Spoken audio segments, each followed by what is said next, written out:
यतो वा इमानि भूतानि जायन्ते येन जातानि जीवन्ति यत् प्रयन्त्यभिसं विशन्ति। तैत्तिरीयोपनिषद 30वीं वल्ली का पहला भाग।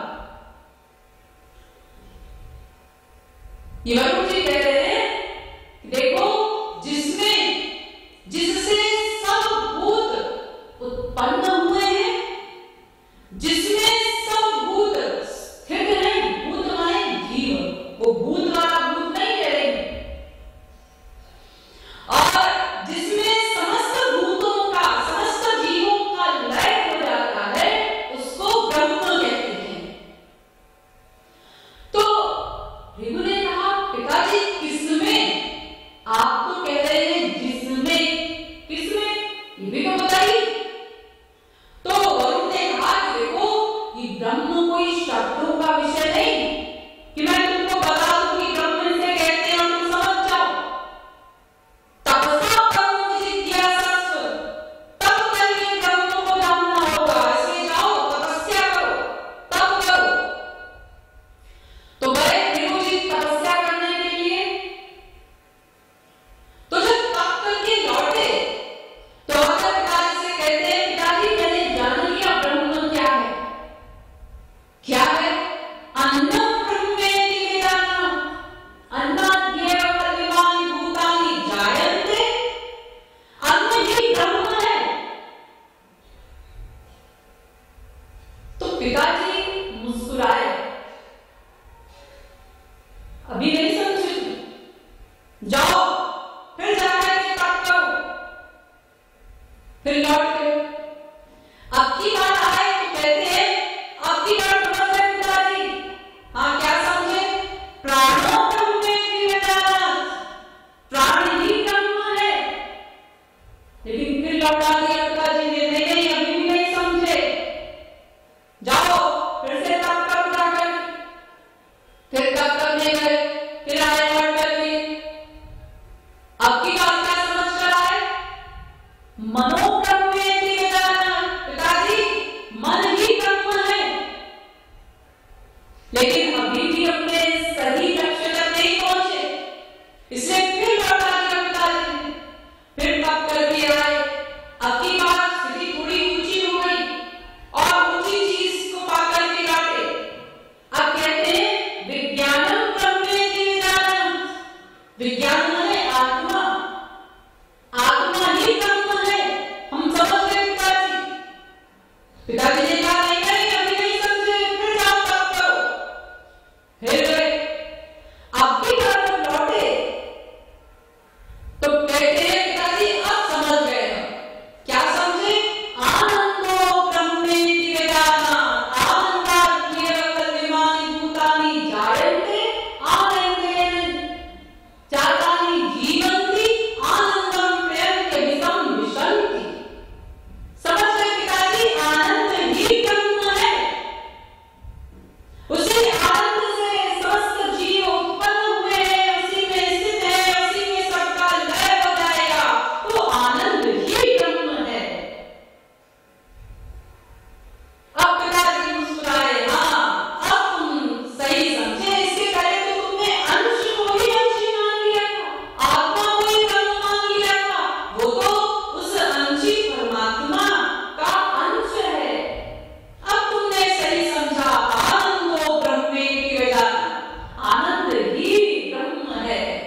कि जिसमें ढेर सारा पानी भरा होता है? नहीं। अगर ऐसा कहेंगे जिसमें ढेर सारा पानी भरा होता है उसको समुद्र कहते हैं, तो फिर तो ऐसा हो जाएगा कि समुद्र कोई पात्र है, कोई कटोरा है जिसमें ढेर सारा पानी भरा है। लेकिन ऐसा तो नहीं, वो अनंत जल का भंडार वो समुद्र है। इसलिए जल निधि का कहते हैं, अनंत जल के भंडार को समुद्र कहते हैं। जिसमें पानी भरा है वो समुद्र नहीं है। ऐसे ही केवल हम लोगों को समझाने के लिए ऐसा बोल दिया जाता है कि भगवान में सुख है, वस्तुतः भगवान ही सुख है। इसलिए वेद ने कहा रसो वही सह, वह रस ही है, आनंद ही है। ऐसा नहीं कहा रसो वही तस्मिन। अगर भगवान में आनंद होता तो वेद में लिखा होता रसो वही तस्मिन, उसमें आनंद है। ऐसा नहीं कहा, कहा रसो वही सह, वो स्वयं रस ही है। जैसे आप लोग रसगुल्ला खाते हैं ना, रसगुल्ले में दो चीजें होती हैं, एक तो वो छेने का गुल्ला, और उस गुल्ले को जब रस में डुबोया जाता है तो वो रसगुल्ला बन जाता है। तो अगर भगवान में आनंद है ऐसा कहेंगे तो फिर वो भगवान तो हो गए सूखा सा छेने का गुल्ला जैसा, और उसमें आनंद कहीं से आकर के गिरा तब भगवान आनंद देने लगा, फिर तो भगवान छोटे हो जाएंगे और सुप्रीम पावर आनंद हो जाएगा। लेकिन ऐसा नहीं, भगवान ही आनंद है, आनंद ही भगवान है, दोनों पर्यायवाची शब्द हैं। तो अब आप लोग ये समझ गए कि हम लोग आनंद चाहते हैं और हम लोग भगवान के अंश हैं। इन दोनों बातों में क्या संबंध है? हम लोग आनंद चाहते हैं, क्यों? क्योंकि हम आनंद स्वरूप ईश्वर के अंश हैं, इसलिए आनंद चाहते हैं। वे आनंद स्वरूप ईश्वर, वे हमारे जनक हैं, उनके अंश हैं हम लोग, इसलिए हमारा स्वभाव है आनंद चाहने का, सुख चाहने का। कोई भी अंश अपने अंशी से स्वाभाविक प्रेम करता है, उसी को चाहता है। जैसे आप एक मिट्टी का ढेला उठा लीजिए जमीन से, और आपने एक मिट्टी का ढेला यूं उठाया, अब उसको छोड़िए तो कहां जाएगा? अपने अंशी पृथ्वी में जाकर मिल जाएगा, क्योंकि उसका प्रेम अपने अंशी से है। इसी प्रकार देखिए, समस्त नदियां किस ओर बहती हैं? अपने अंशी समुद्र की ओर, वो अपने अंशी में मिल जाना चाहती हैं। ऐसे समस्त अग्नि शिखाएं ऊपर की ओर उठती हैं। क्यों? क्योंकि उनका अंशी सूर्य है, वे अपने अंशी में मिल जाना चाहती हैं, इसलिए ऊपर की ओर उठती है। तो प्रत्येक अंश का अपने अंशी से स्वाभाविक प्रेम होता है। तो हम सब लोग आनंद स्वरूप ईश्वर के अंश हैं, इसलिए हमारा स्वभाव है आनंद चाहना, सुख चाहना। और ये सुख हम कब से चाह रहे हैं? अनादिकाल से, अनादिकाल से, क्योंकि हम लोग अनादि है ना, भगवान भी अनादि है, हम भी अनादि हैं, इसलिए अनादिकाल से सुख चाह रहे हैं। वेद कहता है एतच्केयं नित्यमेवात्म संस्थं नातः परं वेदितव्यं हि किंचित् भोक्ता भोग्यं प्रेरितारं च मत्वा सर्वं प्रोक्तं त्रिविधं ब्रह्ममेतत्। भगवान अनादि है और जीव भी अनादि है। श्वेताश्वत्रोपनिषद पहले अध्याय का 12वां मंत्र।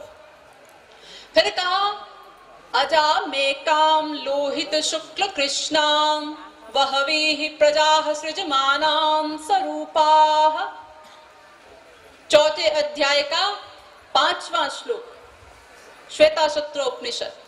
फिर कहा, द्वासुपर्णा सयुजा सखाया समानं वृक्षं परिखस्व जाते तयोरन्यः पिप्पलं स्वादवत् नश्नन्यो अभिचाकशीति।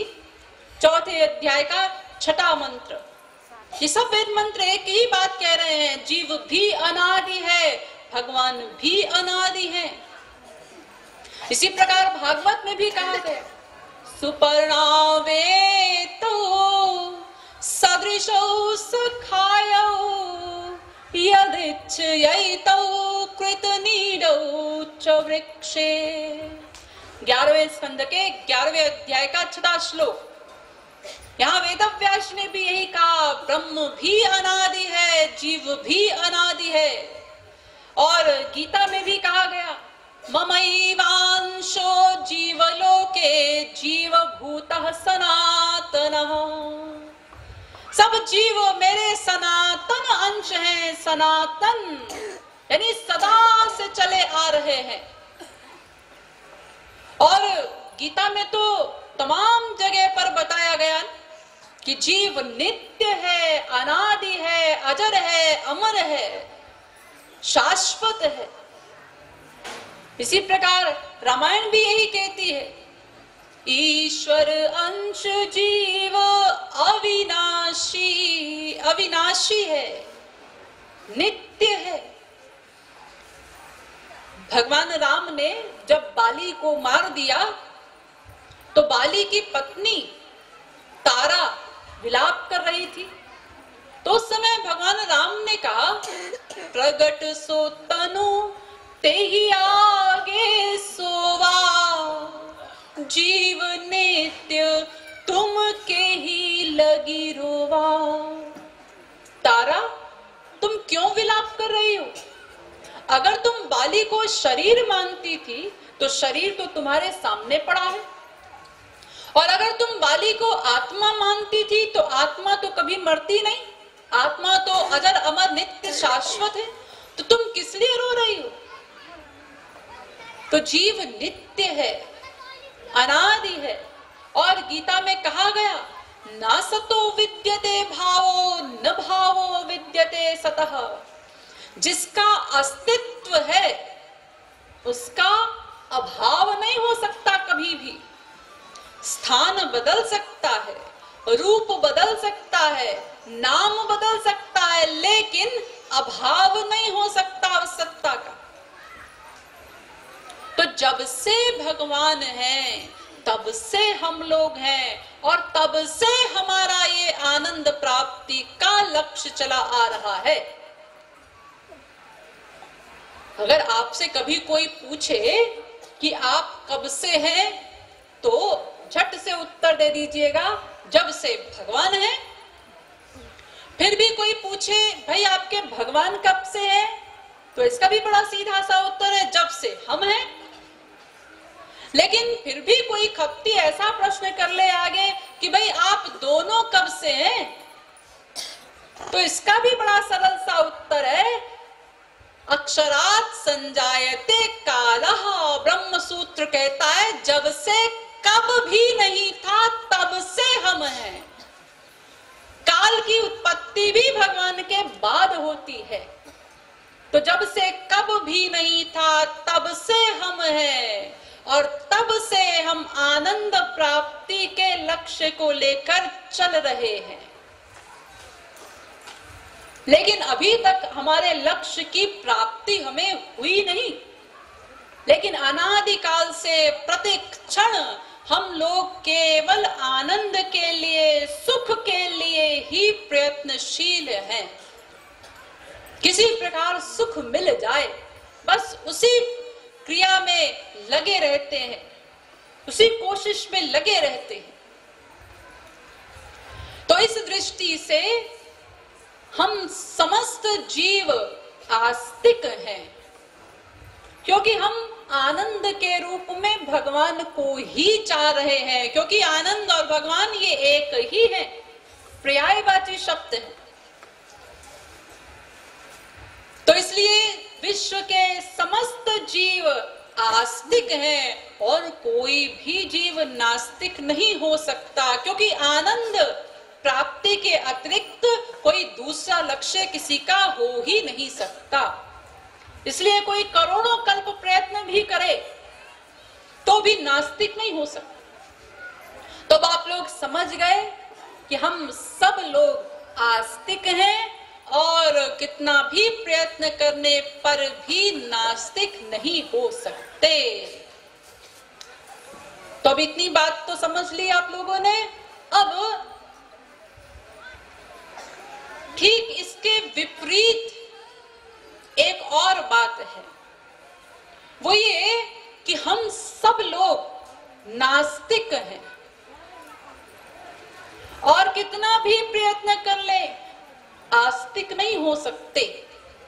अब ये क्या विरोधाभास है, अब इसका समन्वय कल करेंगे।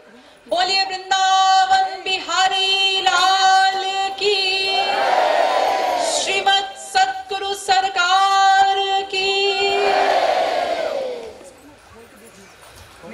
अभी कुछ देर संकीर्तन करेंगे, पश्चात आरती होगी।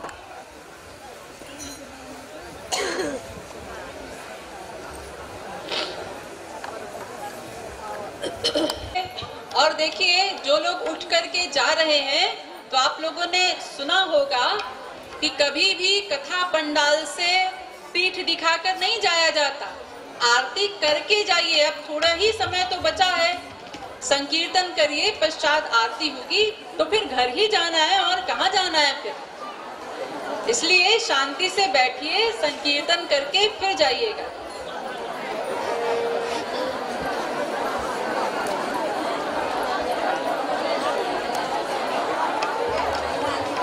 राधे राधे, राधे राधे। सभी लोग प्रेम से संकीर्तन करेंगे, उच्च स्वर से गाते हुए। हम गाएंगे प्रेम रूप रस खानी, अर्थात प्रेम की, रूप की, रस की जो खान है वो कौन है? ऐसी राधे रानी। तो आप लोग गाएंगे ऐसी राधे रानी। सभी लोग ताली बजाते हुए उच्च स्वर से गाएंगे। ओ प्रेम रूप रस खानी ऐसी राधे राधे, ओ प्रेम रूप रस खानी ऐसी राधे राधे, ओ प्रेम रूप रस खानी ऐसी राधे राधे, ओ प्रेम रूप रस खानी ऐसी राधे राधे, ओ प्रेम रूप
तो आप लोग जो लोग इच्छुक हों ये पुस्तक बाहर स्टॉल से ले लेंगे और अपने साथ में लेकर के आएंगे। यहाँ हम आपको पेज नंबर बताएंगे कि आज कौन सा संकीर्तन कराया जा रहा है। आप किताब खोल करके बैठिए और पढ़ करके फिर गाइए ताकि संकीर्तन का पूरा आनंद ले सकें।